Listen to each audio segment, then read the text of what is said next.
রোববারের দুপুরটা ছিল একদম সাধারণ, কিন্তু কে জানতো সেই হাসিমাখা মুখটা আর ফিরবে না। মেট্রো রেলের একটি পিলারের বিয়ারিং প্যাড মুহূর্তেই কেড়ে নেয় আবুল কালামের তাজা প্রাণ।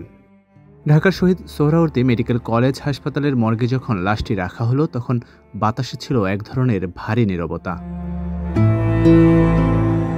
স্ত্রী এসে দাঁড়ালেন নিথর চোখে, চোখে পানি নেই, মুখে শব্দ নেই, শুধু শরীরটা কাঁপছে নিঃশব্দ কান্নায়।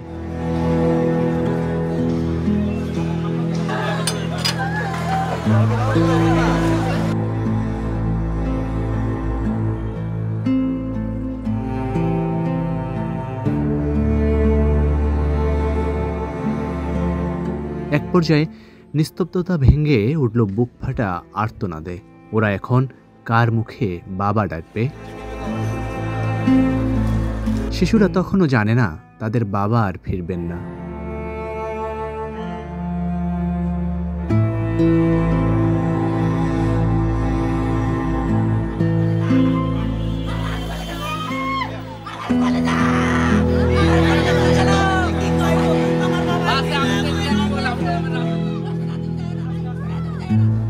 এটা এক অজানা শূন্যতার গল্প, যেখানে বাঁচার তাকিতে বেরিয়ে পড়া মানুষটা ফিরে এলো শুধু লাশ হয়ে।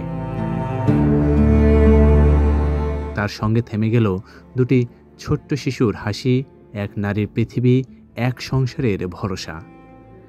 আপাতত জীবন থেকে পালাতে চেয়েছিলেন, কিন্তু কে জানতো এই স্ট্যাটাসেই তার শেষ যাত্রায় পরিণত হবে।